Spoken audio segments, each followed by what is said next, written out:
Film की शुरुआत 2010 में होती है। एक सुबह एक पेपर वाला जंगल के बीच में एक घर के पास आता है। वह पेपर घर के अंदर फेंकता है और लौटने ही वाला होता है। तभी उसे सीढ़ी से सरकने की आवाज सुनाई देती है। जब वह अंदर झांकता है तो उसे एक बूढ़ी औरत दिखती है जो बहुत डरावनी लग रही है। वह एक सीढ़ी पर चढ़ रही होती है। यह देखकर पेपर वाला बहुत डर जाता है और जल्दी से अपनी गाड़ी लेकर वहां से भाग जाता है। फिर हम देखते हैं कि बूढ़ी औरत उस कमरे में जाती है जहां दीवार पर कुछ लिखा हुआ होता है। वह सीढ़ी पर बैठ जाती है और अपने पैर को हिलाने लगती है, जो बहुत डरावना लगता है। उस दिन सुबह एक आदमी पेड़ से रस निकाल रहा होता है। तभी उसे घर के अंदर से चीखने की आवाज सुनाई देती है। वह डर जाता है और कहता है, बूढ़िया ने फिर से डरा दिया। कुछ बच्चे जंगल में छिपा छिपी खेल रहे होते हैं। उनमें से एक बच्चा उस डरावने घर की तरफ देखता है। तभी हम देखते हैं कि बूढ़ी औरत टाइपराइटर साफ कर रही होती है। उसे देखकर सारे बच्चे भागने लगते हैं।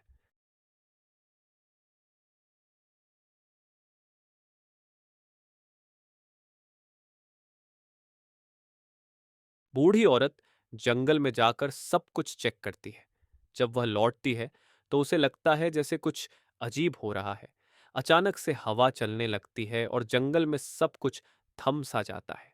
जब वह मुड़कर देखती है तो उसे पूरे जंगल में छोटे छोटे झूले नजर आते हैं जिनमें बच्चे झूल रहे होते हैं। वह एक डरावनी बच्चे की रोने की आवाज सुनती है और अपने कान बंद कर लेती है। फिर वह जोर से चीखने लगती है और सब कुछ चुप करने के लिए कहती है। फिर हम देखते हैं कि बूढ़ी औरत का बेटा आता है। वह अपनी माँ से कहता है, मुझे मारकर दे दो, मेरे मारकर खत्म हो गए हैं। उसका बेटा जवाब देता है, मैं इसे ठीक कर दूंगा और रात में बाजार जाकर नया ले आऊंगा। बेटा अपनी माँ का बहुत ख्याल रखता है। वह उसे खाना खाने के लिए भी कहता है और उसकी हर बात सुनता है। मारकर ठीक करने के बाद बेटा अपनी माँ को मारकर दे देता है। उसकी माँ अपने कमरे में जाती है और दीवार पर कुछ नोट्स बनाती है। हर नोट में किसी का नाम और उम्र लिखी होती है और वह उन्हें एक एक करके बॉक्स में रखती है। दीवार पर बहुत सारे लोगों के नाम भी लिखे होते हैं जो हमें दिखाए जाते हैं।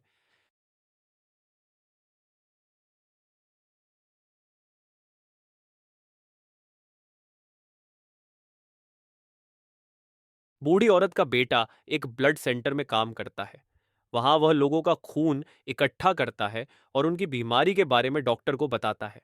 एक रात जब उसकी माँ कमरे में अकेली होती है, बेटा बाहर जाता है। वह हर दुकान में जाकर मार्कर ढूंढता है, लेकिन उसे कहीं नहीं मिलता। आखिरकार वह खाली हाथ घर लौट आता है। घर पहुंचते ही उसकी माँ उससे पूछती है, मेरे मार्कर कहाँ हैं? तुमने जो पेन ठीक किया था उसमें इंक खत्म हो गया है। मैं कुछ नहीं लिख पा रही। बेटा कहता है, ठीक है, मैं फिर से ठीक कर दूंगा। दुकान में अभी नहीं है, उन्होंने कहा कि कल देंगे। बस एक रात रुक जाओ। बेटा फिर से पेन ठीक करने की कोशिश करता है, लेकिन इंक की बोतल भी खाली होती है। यह देखकर उसकी माँ गुस्सा हो जाती है और जोर जोर से चीखने लगती है। वह अपने कमरे में जाकर रोने लगती है। ये सब देखकर बेटा तुरंत घर से बाहर निकल जाता है और अपनी बाइक लेकर हर दुकान में मार्कर ढूंढता रहता है। बहुत कोशिश करने के बाद उसे एक दुकान में मार्कर मिल जाता है। वह खुशी खुशी मार्कर लेकर घर लौटता है और देखता है कि उसकी माँ एक कोने में डरी हुई बैठी है। वह जाकर अपनी माँ को मारकर देता है। उसे देखकर उसकी माँ बहुत खुश हो जाती है और फिर से लिखना शुरू कर देती है। वह दीवार पर जो लिख रही होती है वह पहले से एक डायरी में लिखा हुआ होता है।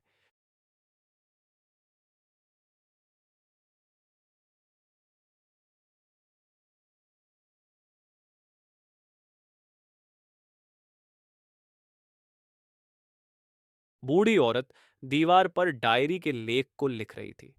अगले दिन सुबह हम देखते हैं कि वह अपने परिवार की फोटो देख रही है। बेटा नींद से जागता है, अपनी माँ को बाय बोलता है और ऑफिस के लिए निकल जाता है। उसकी माँ फिर से उसी कमरे में जाकर लिखना शुरू करती है। अचानक उसे कुछ बच्चों की चीखने की आवाज सुनाई देती है। वह टाइपराइटर पर बैठती है और दो पत्र टाइप करती है। फिर वह उन्हें अलग अलग लिफाफे में बंद करके सील कर देती है। फिर हम देखते हैं कि बूढ़ी औरत अपने पड़ोसी के घर जाती है और उसे बुलाती है। वह आदमी उसे आंटी कहकर पुकारता है। जब वह बाहर आता है तो वह कहती है क्या तुम रात में मुझे मांस और बीफ ले आ सकते हो? यहाँ कुछ पैसे हैं। वह आदमी खुशी खुशी कहता है, ठीक है। आपको फ्राई चाहिए या सामान्य? वह जवाब देती है, कोई भी चलेगा। रात में बेटा घर लौटता है और देखता है कि उसकी माँ ने अच्छे से खाना सजाया हुआ है। वह बहुत अच्छे से खाना खाता है और अपनी माँ को धन्यवाद बोलता है। फिर उसकी माँ पूछती है, बेटा, क्या तुम्हें नहीं लगता कि मैं पागल हूँ? मैं दीवारों पर लिखती हूँ और लोग मुझसे डरते हैं। बेटा मुस्कुराते हुए कहता है, नहीं माँ, आप पागल नहीं हो। अगर आप पागल होती तो इतना अच्छा खाना कैसे बनाती? उसे लगता था कि यह सब उसकी माँ ने ही किया है।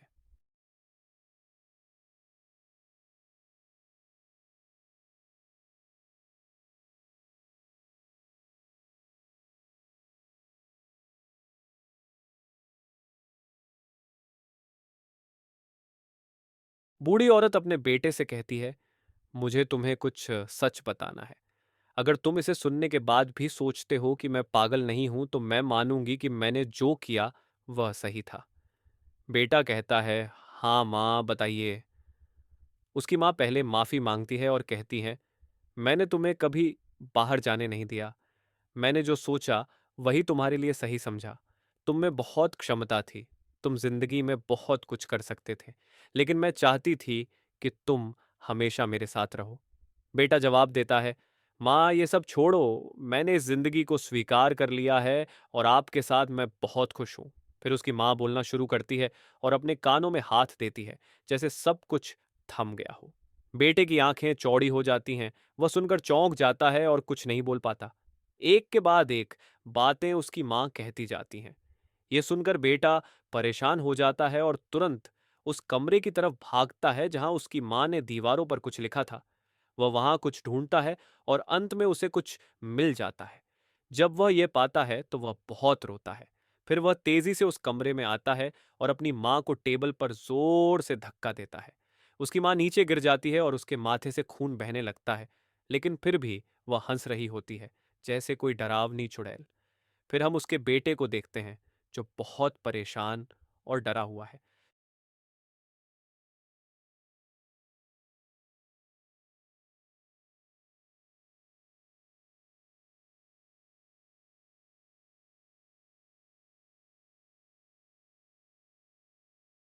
बेटा अपनी माँ को गिराने के बाद उसके कमरे में जाता है। वहाँ वह कुछ किताबें और नोट्स उठाता है। फिर हम देखते हैं कि उसकी माँ आईसीयू में भर्ती है। उसके सिर पर पट्टी बंधी हुई है। डॉक्टर उससे पूछते हैं, आपको कैसा महसूस हो रहा है? आपको कुछ चाहिए? उसकी माँ डॉक्टर से कहती है, मुझे एक वकील और एक पुलिस इंस्पेक्टर चाहिए। मैं उन्हें 2 पत्र देना चाहती हूँ जो बहुत ही गोपनीय हैं। फिर डॉक्टर उनके कहे अनुसार एक वकील और एक पुलिस इंस्पेक्टर को बुलाते हैं। वह कहते हैं, यह बहुत मजबूत मामला है और यह महिला भी बहुत मजबूत है, इसलिए मैंने सोचा कि आपको कुछ गोपनीय जानकारी बतानी चाहिए। जब वकील और इंस्पेक्टर मिलते हैं तो उसकी माँ कहती हैं, मैं सीधे गिर गई थी, इसलिए मुझे चोट आई, लेकिन मैं चाहती हूँ कि ये 2 पत्र आपके पास रहें। वह वकील को एक पत्र देती है और कहती है, यह मैजिस्ट्रेट तक पहुंचाना है, और दूसरा पत्र पुलिस इंस्पेक्टर को देती है। फिर दोनों वहां से बाहर निकल जाते हैं। जोशी ने उनकी मां को भर्ती कराया था तो वे जोशी से पूछताछ करते हैं। जोशी बताता है, उनका पति उनसे बहुत समय से अलग रह रहा है। केवल उनका एक बेटा है, लेकिन वह अभी लापता है। फिर हम देखते हैं कि पुलिस इंस्पेक्टर गाड़ी में बैठकर उस पत्र को पढ़ता है जब वह थाने लौट रहा होता है।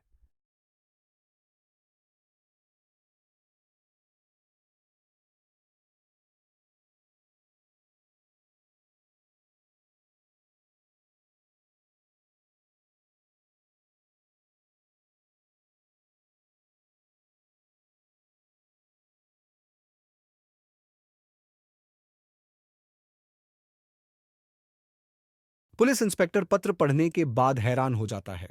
वह थाने में जाकर धूम्रपान करता है और अपने सीनियर अधिकारी से मिलता है। वह उस पत्र को सीनियर अधिकारी को देता है, जो उसे पढ़कर भी चौंक जाता है। सीनियर अधिकारी कहता है, सारा औसैफ अस्पताल में नर्स थी। और फिर वह सारा की कहानी बताता है। यह सुनकर सीनियर अधिकारी कहता है, यह पत्र मजिस्ट्रेट तक नहीं पहुंचना चाहिए।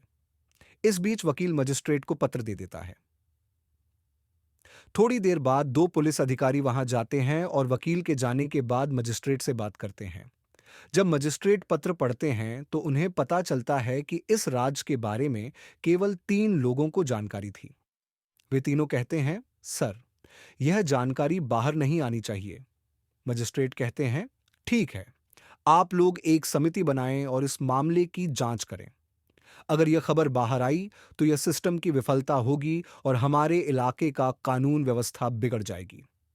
उन्हें पता चलता है कि दोनों पत्र एक जैसे हैं, एक वकील के पास और दूसरा पुलिस के पास। यह पत्र सारा का एक कन्फेशन है। इसे पढ़ने के बाद पुलिस और मजिस्ट्रेट को बहुत डर लगने लगता है और उनके माथे पर पसीना आ जाता है। फिर हम देखते हैं कि इंस्पेक्टर सारा के घर जाकर जांच करने जाता है। घर में जाकर वह दीवार पर सारा नाम लिखा हुआ देखता है।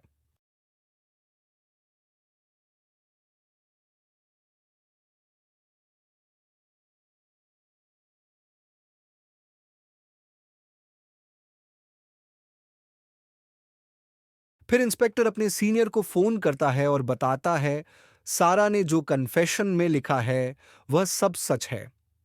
अब हम 12 साल बाद की एक घटना देखते हैं। वहां मजिस्ट्रेट और दो पुलिस अधिकारी मौजूद हैं।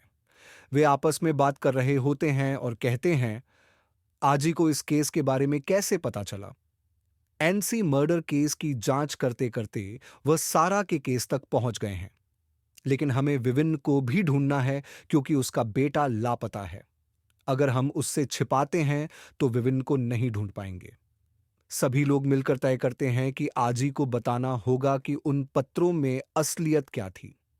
फिर हम एक हफ्ते पहले की घटना देखते हैं। एनसी, जो एक सुपरस्टार है, उसकी लाश उसकी गाड़ी के अंदर पाई गई है। इस वजह से उसके फैंस बहुत परेशान हैं क्योंकि उन्होंने अपने पसंदीदा सुपरस्टार को खो दिया है। सभी चाहने वाले वहां इकट्ठा होते हैं, साथ ही एमएलए साहब और एनसी का पति एसके भी वहां होते हैं। एमएलए एसके से कहते हैं, तुम थोड़ा शांत रहो, हम पता लगा लेंगे कि यह सब कैसे हुआ। एनसी का पति एक बड़ा राइटर है और उसकी 8 फिल्में हिट हो चुकी हैं। पति पत्नी का दाम्पत्य जीवन बहुत अच्छा चल रहा था।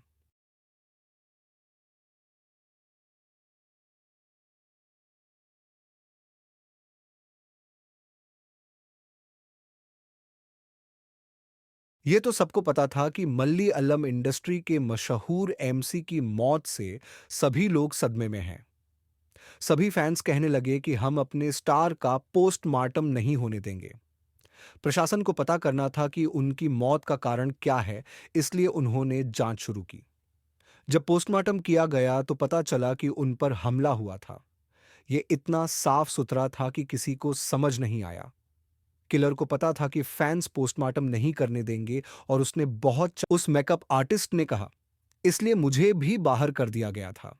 फिर भी मुझे कुछ बातें पता चलीं, इसलिए मैं आपको बताना चाहती हूं, लेकिन मेरा नाम बाहर नहीं आना चाहिए क्योंकि मुझे इंडस्ट्री में काम करना है। फिर इंस्पेक्टर एमएलए साहब से पूछताछ करने जाते हैं। वे एमएलए से उसके और उसकी पत्नी के व्यवहार के बारे में पूछते हैं। एमएलए साहब कहते हैं, मैं इन दोनों को अच्छी तरह जानता हूं। पति थोड़ा गुस्सैल था और उसकी पत्नी भी। उसके करियर में हिट फिल्में चल रही थीं, इसलिए वह थोड़ा तनाव में था। वह चाहता था कि उसकी सभी फिल्में हिट हों, लेकिन इंडस्ट्री में ऐसा हमेशा नहीं होता। फिर पुलिस सीधे उसके घर जाती है और पूछताछ शुरू करती है। वे कहते हैं, हमें तुम्हारे और तुम्हारी पत्नी के बीच झगड़े के बारे में पता चला है। पति इसे सामान्य समझता है और कहता है, कौन से पति पत्नी में झगड़ा नहीं होता? फिल्म इंडस्ट्री में तो और भी ज्यादा होते हैं। फिर एक कांस्टेबल इंस्पेक्टर को बुलाता है और बताता है, हमें उसकी गाड़ी में एक डमी बॉडी मिली है। ये एक प्लास्टिक की गुड़िया है जो एक लड़की की तरह दिखती है। इसके कट भी एनसी की बॉडी के कट के जैसे हैं। पोस्टमार्टम डॉक्टर बताता है, इस डॉल पर पहले बहुत बार प्रैक्टिस की गई है। एनसी को भी ठीक फिर उसे पुलिस ने पकड़ लिया। इंस्पेक्टर आजी उससे सीधे सवाल करते हैं, यह सब कैसे हुआ? तुमने अपनी पत्नी को क्यों मारा? वह धीरे धीरे बताने लगता है, जब मेरी फिल्म सफल हुई तो मैं बार में जाने लगा। मेरा यही तरीका था कि वहां जाकर लोगों की कहानियां सुनूं। मैं उनकी जिंदगी की कहानियां सुनता और उनमें से एक कहानी खोजने की कोशिश करता। मैं लोगों को फ्री में खाना भी खिलाता था। लेकिन मेरी पत्नी भी दूध की धुली नहीं थी। वह भी एक एक्टर के साथ अफेयर कर रही थी। मैंने उसके पीछे एक डिटेक्टिव लगाया था जो मुझे उसकी हर गतिविधि के बारे में बताता था। वह मुझे उसकी हर चैट और फोटो भेजता था। हमारे बीच झगड़े भी होते थे, लेकिन मैंने कभी उसे नहीं बताया कि मुझे सब कुछ पता है। वह हमेशा मुझे धमकी देती थी कि वह मुझे छोड़ देगी। फिर एक दिन मैं फिर से बार गया और लोगों को शराब पिलाने लगा। उस दिन मुझे एक जवान लड़का मिला जिसने मुझे पहचान लिया और मेरे फिल्म का नाम लेकर मेरी तारीफ की। उस लड़के का नाम विभिन्न था। उसने मुझे अपनी कहानी सुनाई जो मेरी कहानी से मिलती जुलती थी। उसकी पत्नी भी उसे धोखा दे रही थी। विविन ने मुझे बताया कि वह अपनी पत्नी को कैसे मारेगा। मुझे उसके साथ बात करने में बहुत मजा आया और मैंने महसूस किया कि वह सच बोल रहा है। विविन ने मुझसे कहा कि वह यह सब जरूर करेगा। उसने मेरे लिए एक डॉल खरीदी और बताया कि किस जगह पर हमला करने से एनसी मर जाएगी। मेरे दिमाग में जैसे एक जुनून सा छा गया। मैं उस डॉल के साथ प्रैक्टिस करता रहा और जब मौका मिला तो मैंने एनसी को गाड़ी के अंदर उसी तरह मार दिया। फिर चुपचाप गाड़ी से बाहर आ गया। अब यह केस सुलझ चुका था और इंस्पेक्टर आजी को इसके लिए बहुत सराहना मिली। फिर एक लड़की पुलिस स्टेशन में इंस्पेक्टर आजी से मिलने आती है। वह उन्हें कुछ पेपर कटिंग और एक पत्र देती है। जब इंस्पेक्टर पूछते हैं तो वह बताती है, ये कुरियर मुझे एक हफ्ते पहले मिला था जब यह सेलिब्रिटी मर्डर हुआ था। इसमें जो नाम लिखे हैं वही नाम मेरे पास एक हफ्ते पहले आए थे, परिवार की जानकारी के साथ। मुझे लगा कि यह आपको दिखाना चाहिए। मुझे लगता है कि ये डिटेल्स मुझे किसने भेजे हैं। इंस्पेक्टर पूछते हैं, तुम्हें किसने भेजा है? लड़की जवाब देती है, बहुत साल पहले मैं एक लैब में काम करती थी जहां मेरे साथ एक लड़का भी था जिसका नाम विविन था। मुझे लगता है कि उसने ही यह सब कुछ भेजा है। फिर हम देखते हैं कि ये लोग पुलिस स्टेशन के बाहर मिलते हैं। इंस्पेक्टर आज ही उससे पूछते हैं, तुम कैसे यकीन कर सकती हो कि ये विविन ने भेजा है? लड़की दो और पत्र दिखाती है और कहती है, ये 2014 में मुझे भेजा गया था और 2017 में भी। अब लगभग 12 साल हो चुके हैं। विविन का कोई पता नहीं है। इंस्पेक्टर आज ही उससे पूछते हैं, तुम्हें विविन के बारे में इतना क्यों जानने की इच्छा है? तुम उसके बारे में क्या जानते हो और तुमने लैब कब ज्वाइन की थी? लड़की जवाब देती है, विविन मेरा अच्छा दोस्त था, दोस्त से थोड़ा ज्यादा। उसकी माँ सारा आंटी उसे हमेशा घर में ही रखती थी जैसे मेरे पति किया करते थे, लेकिन 2 साल पहले मेरा तलाक हो गया। फिर हमें फ्लैशबैक में दिखाया जाता है, वहाँ सारा और विविन बस से जा रहे होते हैं। सारा उसे समझा रही होती है, तुम क्लास में पहले आ चुके हो, लेकिन इसके लिए कोई सेलिब्रेशन नहीं चाहिए। अपनी खूबियों को सबको दिखाने की ज़रूरत नहीं है। स्कूल के फंक्शन में जब विविन नहीं गया तो उसके पिता और चर्च के 2 लोग उसे बुलाने आए। वे चाहते थे कि विविन स्कूल में आए और अच्छे से पढ़ाई करे। उन्होंने सारा से कहा, विविन ने मैट्रिक्स में अच्छे नंबर लाए हैं। अगर वह स्कूल आता है तो हमारा स्कूल और आपका नाम रोशन होगा। वह आगे जाकर डॉक्टर या इंजीनियर भी बन सकता है। लेकिन सारा मना कर देती है और कहती है, मेरा बेटा जो भी करेगा मेरी मर्जी से करेगा। वह भगवान के सामने भी सिर झुकाएगा जब मैं कहूँगी।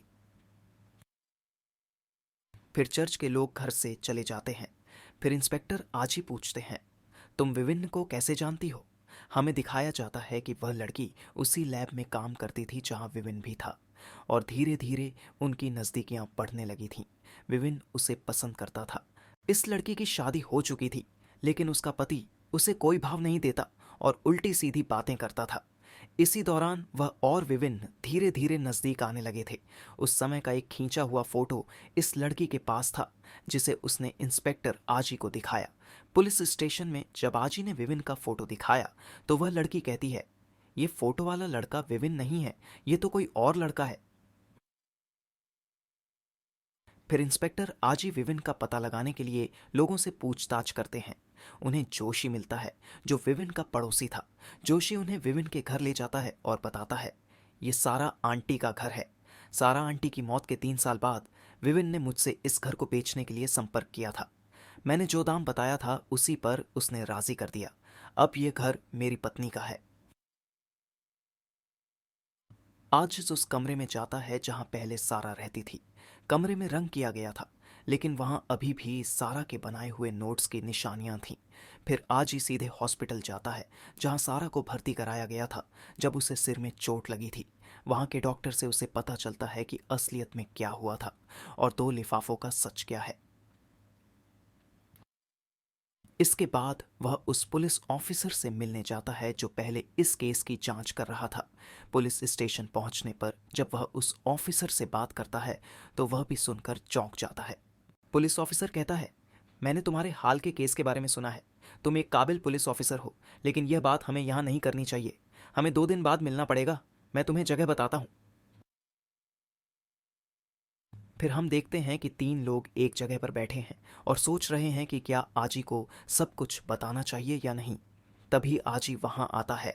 वहां मजिस्ट्रेट और 2 पुलिस ऑफिसर भी मौजूद होते हैं जो सारा के केस के समय वहां थे। वे तीनों आजी को बताते हैं, हमने ये बात इतने सालों तक छुपा कर रखी, लेकिन अब तुम्हें विविन को पकड़ना है। फिर उनमें से एक इंस्पेक्टर सारा के कन्फेशन के बारे में बताता है। वह कहता है, एलएपी पे एक हॉस्पिटल है जो महिलाओं और बच्चों के लिए है। सारा वहां 1980 से 1950 तक नर्स का काम करती थी। उस हॉस्पिटल में हजारों बच्चों की डिलीवरी हुई, लेकिन सारा कोई आम औरत नहीं थी। वह एक पागल औरत थी। वह जब बच्चों की डिलीवरी करती थी तो एक बच्चे को दूसरे बच्चे से बदल देती थी। मतलब तुम्हारा बच्चा किसी और को दे देती थी और उसका बच्चा तुम्हें दे देती थी।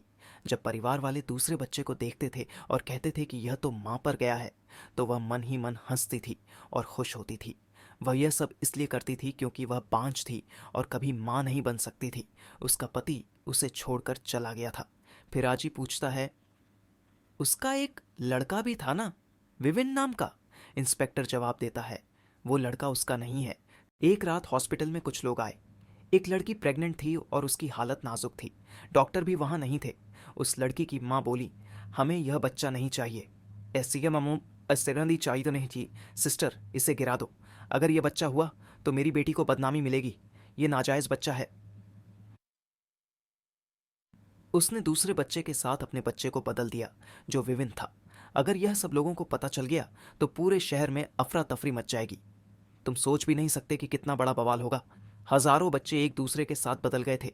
सारा ने सबका रिकॉर्ड रखा था जो उसने अपने घर की दीवार पर लिखा था और एक डायरी में भी रखा था। यह डायरी अब विविन के पास है। हमें विविन को ढूंढना है क्योंकि उसने हाल ही में लेटर भेजना शुरू किया है। हमें नहीं पता कि वह कहाँ छुपा है और उसका अगला प्लान क्या है। सारा की माँ ने हर बच्चे का जन्म कुंडली भी लिखी थी। आज ही कहता है, मुझे उसे ढूंढना होगा, लेकिन वे लोग कहते हैं ये जानकारी बहुत गोपनीय है। अगर ये न्यूज़ बाहर आई तो बहुत बवाल होगा। आज ही फिर पूछता है, अगर मैं विविन को ढूंढ लूं तो फिर हमारा क्या होगा? लेकिन किसी के पास इसका जवाब नहीं था। इस तरह इस वेब सीरीज के 3 एपिसोड खत्म होते हैं।